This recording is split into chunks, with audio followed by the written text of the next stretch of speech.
அனைவருக்கும் எனது பணிவான வணக்கம். இன்றைய பதிவில் அதாவது ராகு கேது பயிற்சி, இந்த ராகு கேது பயிற்சியின் வருடங்கள் எவ்வளவு, நாட்கள் எவ்வளவு அப்படிங்கிறத ஜென்ரலாக 12 ராசிகளுக்கும் எப்படி அமையும், எப்படி கணக்கெடுக்க வேண்டும் அப்படிங்கிறத இப்போ நம்ம பார்க்க போகிறோம். இப்போ பார்த்திங்கன்னா மீன ராசியிலிருந்து ராகு பகவான் கும்பராசிக்கு பயிற்சி ஆகிறார், பயணம் செய்ய போகிறார். கன்னி ராசியில் கேது பகவான் அங்கிருந்து இந்த சிம்ம ராசிக்கு பயணம் செய்கிறார். அப்படி செய்யும்போது இவங்களுடைய நாட்கள் எவ்வளவு, வருடம் எவ்வளவு, நாட்கள் எவ்வளவு, அந்த நாட்கள் ஒவ்வொரு பாதத்துக்கும் எத்தனை நாட்களாக வருகிறது அப்படிங்கிறது ரொம்ப மிக முக்கியமான ஒரு பதிவு.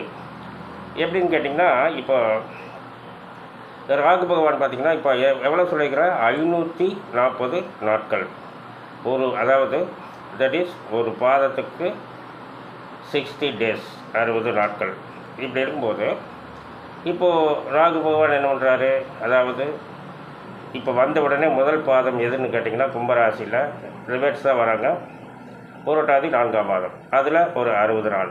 அதுக்கப்புறம் பார்த்திங்கன்னா சதயம் 4ஆம் பாதத்தில் 60 நாள், சதயம் 3ஆம் பாதத்தில் 60 நாள், இப்போ சதயம் 2ஆம் பாதத்தில் 60 நாள், சதயம் முதல் பாதத்தில் 60 நாள், அவிட்டம் 4ஆம் பாதத்தில் 60 நாள், அவிட்டம் 3ஆம் மாதத்தில் 60 நாள். இதே போல் சிம்ம ராசியில் பார்த்திங்கன்னா கேது பகவான், அதாவது ஃபஸ்ட்டு நட்சத்திரம் எதுன்னு கேட்டிங்கன்னா உத்திரம். சிம்ம ராசியில் உத்திரம் முதல் பாதத்தில் ஒரு 60 நாள், பூர நட்சத்திரம் 4ஆம் பாதத்தில் 60 நாள், பூர நட்சத்திரம் 3ஆம் பாதத்தில் 60 நாள், பூர நட்சத்திரம் 2ஆம் பாதத்தில் 60 நாள், பூர நட்சத்திரம் முதல் பாதத்தில் 60 நாள், மக நட்சத்திரம் 4ஆம் பாதத்தில் 60 நாள், மக நட்சத்திரம் 3ஆம் பாதத்தில் 60 நாள், மக நட்சத்திரம் 2ஆம் பாதத்தில் 60 நாள், மக நட்சத்திரம் முதல் பாதத்தில் 60 நாள். இதில் 12 ராசிகளுக்கும் எப்படி பலன்கள் எடுக்க வேண்டும் அப்படிங்கிற பதிவு தான் இது. யாருக்கு ராசி பலன் சொல்லலை, அதாவது மெத்தேடு எப்படி கணக்கு எடுப்பது அப்படிங்கிறது தான். இப்போ பார்த்திங்கன்னா உங்களுடைய ஜனனகால ஜாதகத்தில் உங்களுடைய ஜென்ம நட்சத்திரம் எதுவோ அதுவும் எந்த பாதம் அப்படிங்கிறது தெரியணும். அப்போ தான் நீங்கள் முழுமையாக இந்த 540 நாட்கள் முழுமையாக பலன்களை தெரிஞ்சுக்க முடியும். நான் பொதுவாக சொல்கிறேன், எந்த ஒரு ராசிக்கு குறிப்பிட்டு சொல்லலை, 12 ராசிகளுக்கும் எப்படி பலன் எடுக்க வேண்டும் அப்படிங்கிறத மட்டும் தான் இப்போ சொல்கிறேன். இப்போது உங்களுடைய எந்த நட்சத்திரமாக இருந்தாலும் அது எத்தனாவது பாதம் அப்படிங்கிறது தெரியணும். இப்போது இவங்க ஒவ்வொரு பாதமாக நகர்றாங்க 60 நாளைக்கு ஒருக்கா. இந்த 60 நாளைக்கு ஒருக்கா இவங்க நகர்ற பாதம் நட்சத்திரம் எந்த நட்சத்திரமோ, இப்போ பார்த்திங்கன்னா இப்போ ஆரம்பத்தில் புரட்டாதி 4ஆம் பாதத்தில் ராகு பகவான் அடி எடுத்து வைத்திருக்கிறார் இந்த கும்பராசியில். கேது பகவான் சிம்மராசியில் உத்திரம் முதல் பாதத்தில் அடி எடுத்து வைத்திருக்கிறார். 60 நாட்கள் முடிந்தவுடன் ஆட்டோமேட்டிக்காக இந்த கேது பகவான் பூர நட்சத்திரம் 4ஆம் பாதத்துக்கு சென்று விடுவார். ராகு பகவான் சதயம் 4ஆம் பாதத்துக்கு சென்று விடுவார். இப்படி இருக்கும்போது உங்களுடைய ஜென்ம நட்சத்திர பாதம் எது, அந்த நட்சத்திர பாதத்துக்கு ஒவ்வொரு பாதமும் இவர்கள் கடக்கும்போது எத்தனாவது நட்சத்திரமாக வருது அப்படிங்கிறது தான் பெரிய ஒரு முக்கியமான பாயிண்ட்.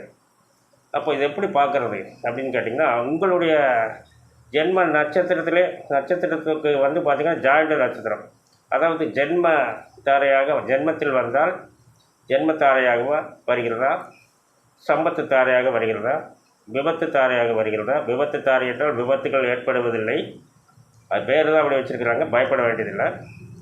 அடுத்து பார்த்திங்கன்னா விபத்து தாரை, இதுக்கு அடுத்து பார்த்திங்கன்னா சேமதாரையாக வருதா, பிரித்தியக்கு தாரையாக வருதா, ஜாதகத்தாரையாக வருதா, வதை தாரையாக வருகிறதா, மைத்திர தாரையாக வருகிறதா, அதி மைத்திர தாரையாக வருகிறதா. இவ்வளோதாங்க.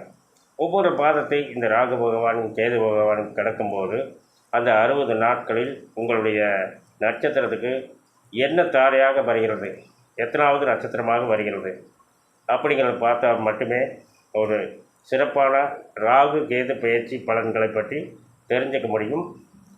மேலும் உங்களுடைய ஜனனகால ஜாதகத்தை நீங்கள் எப்பவும் பார்க்கும்போது, அதாவது ஒவ்வொரு ராகு கேது பயிற்சியோ குரு பயிற்சியோ சனி பயிற்சியோ இப்படிலாம் வரும்போது ஜாதகத்தை இணைச்சி பாருங்கள். அப்போ தான் உங்களுடைய லக்கண புள்ளி, உங்களுடைய நட்சத்திர புள்ளி இப்போ வந்திருக்கிறதுக்கு எப்படி சாட்டிஸ்ஃபை ஆகுமா, எந்த நேரத்தில் அந்த நல்லது நடக்கும். இந்த 60 நாட்கள் ஒவ்வொரு பாதத்துக்கும் பயிற்சி அதாவது பயணம் செய்கிறார். அப்போது அந்த எந்த 60 நாட்கள், அதாவது 540 நாட்களில் எந்த 60 நாட்களில் உங்களுக்கு மிகப்பெரிய ஒரு நன்மைகள் இந்த ராகு பகவான் செய்வார் அப்படிங்கிறத உறுதியாக தெரிஞ்சுக்கலாம். மேலும் விவரங்கள் அறிய என்றும் உழைப்பாளி என்ற ஜோதிட தலைப்பை பாருங்கள். நன்றி, வணக்கம், நல்வாழ்த்துக்கள்.